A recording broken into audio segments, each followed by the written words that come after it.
Hi, my name is Erica Lundahl, and I'm part of the Road to Athabasca, a group of friends and activists who biked from the Puget Sound of Washington State up to the open-pit tar sands of Alberta, the third largest reserves of crude oil in the world. Biking along the Trans Mountain Oil Pipeline, a pipeline currently proposed to be tripled in capacity by oil transport company Kinder Morgan, we heard from citizens about how the oil industry impacts their lives. These are their stories, and ours. I'd had friends that said, yeah, well, your opinion of the tar sands is all based on the media. And I thought, well, if I go there myself, then it's not based on the media. It's based on what I'm seeing and hearing with my own experience. I saw one too many videos of some huge shovel just picking up a piece of meadow with like forest on it and just chucking it. And for some reason, something just kind of snapped. I thought, well, where is this place anyhow? Where is it? And we looked it up on a map and realized, that it was 1,000 miles away. So riding the bike was kind of sort of an act of devotion, I guess you could say, where I'm very deliberately covering every single mile. Yeah. What comes up for you if we say tar sands, or when people use? Well, I mean, that very word just kind of, it's got some negative connotation to it. Oil sands is just a friendlier term, if you will. It's the same thing. We all know it's there, but tar sands would tend to be a bit of a trigger point, because then tar has that implication, right? It's just a little bit more negative, if you will. We all know what tar does. You think about the ducks and things with tar, and whereas oil sands just kind of just flows a little bit better. The oil sands or the tar sands, whichever term you want to use, are a resource that we have to make use of, hopefully to get us to a better place than we are right now. In the Green Party's estimation, that would be a place where we don't need to use it anymore. If you are flying sort of into the Fort McMurray area, you tend to see these sort of checkerboard patterns in the forest, and that's what those are. Those are those seismic lines that are undertaken to just determine what the resource is and what potential project might be possible in that region. This is the pipeline corridor. There is thousands of liters of oil running underneath us. Pipeline over there, pipeline right there, a pipeline right there, a pipeline right there, a pipeline over there. They're just like spaghetti here. A lot of the times the pipelines you see, they're always under the ground. You never see them. And the only way you could see them is when you put markers along the road where it's going. The only way we know when there's a pipeline or a break is when it seeps up from the pipe. We don't see it till it's all up on top of the ground. Alberta is a very interesting place to do conservation work. We're very conscious of the fact that the economy is driven by oil and gas development and forestry as well. And as this collaborative organization, we often work with the companies that people perceive are doing the most damage. So I think probably as you're moving through Alberta, you'll notice people are sometimes very defensive about the economy in the province and the work they do. They're also really fiercely passionate about the land, and they love getting out on the land, even if it's in ways that we don't necessarily see as beneficial, like random camping or off-roading with motorized vehicles. So it's this interesting balance between people who love the land and work for companies that are fragmenting for example, the boreal forest every day with thousands of kilometers of new seismic lines. So why ship this stuff? That was my question to them. Why ship stuff that's so toxic? And they have to dilute it with benzene and toluene and all these carcinogenic chemicals.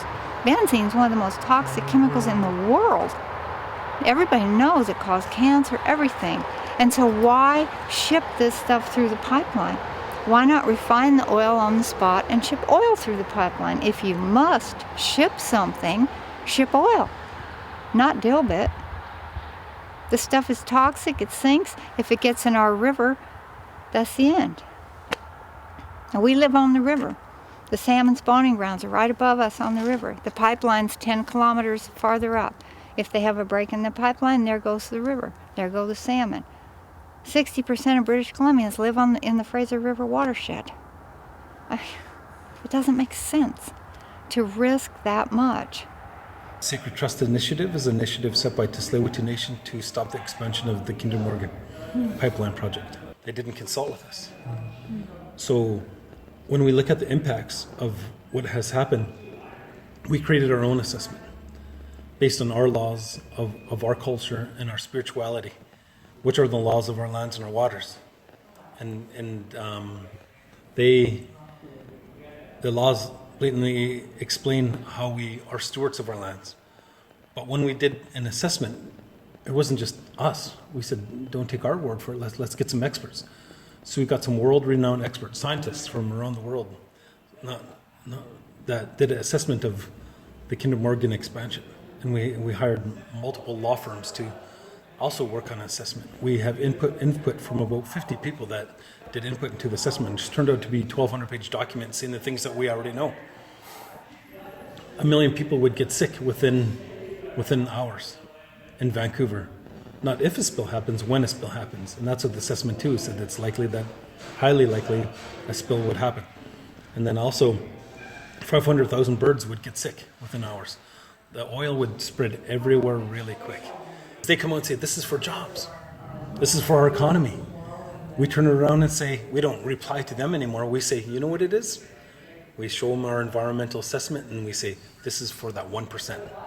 This is for Harper and his buddies. And we start sharing the true facts and make them react to us. But do you know what they do? They don't say anything. What are they going to say? Oh, our environmental assessment, it's not going to make 1 million people sick. It's going to make 900,000 people sick. Oh, it's not going to kill 500,000 birds. It's, they can't reply. It's just a bad deal. It's just a bad deal for Canada. It's a good deal for the particular owners of the company, of course. It's a modestly good deal for some of the workers who get some temporary jobs along the way. It's not a very good deal for whoever happens to be living around wherever the pipeline is going to spring a leak and start spewing this stuff all over the place, given that after all the time that we've spent working with diluted bitumen, we still don't know how to clean it up properly. Once it spills, especially if it spills in water, in a river, where pipelines are statistically most likely to actually break, it sinks to the bottom, and we essentially can't deal with it. Because ultimately, we only know how to reclaim one type of land, and so that doesn't incorporate some of the natural landscape that has been there historically, and that is sort of the peatlands, the wetlands, and that sort of landscape, which we ultimately have no ability to restore back to that state. And so you do see a conversion from sort of wetland, peatlands areas to upland forested areas, and that's kind of the approach that you are seeing right now in the reclamation. Now, unfortunately, that reclamation, the rate of that reclamation has not really kept up with the pace of disturbance that's occurred, and we've seen that the pace of disturbance has accelerated and exponentially, while the pace of reclamation has really remained constant over time. They have to write it into their impact benefit agreements that they have to reclaim the land after they're finished with it. So we know that it's basically impossible to completely reclaim a land to be what it was. The whole point is to turn it back to what it was originally, but that's very hard to do. You cannot completely reclaim a wetland because it takes thousands of years to build that kind of ecosystem, and to be able to do it by another means and quicker, it's just not the same. People hate change, and they're scared. Oil, we always had oil. What am I going to go fishing in? My F-350 is not going to work without oil. we'll work on it. We'll get it figured out. It can be done. What are you going to do when your grandchildren come and ask you, why didn't you do something while there was still time about the environment? What you going to tell them? I was busy working, son, to build you a better life. So, Dad, was that money so important to you? That you didn't care about the environment that you were leaving for us and our grandchildren to live in? And Grandpa, do you love money more than me? That's what it comes down to.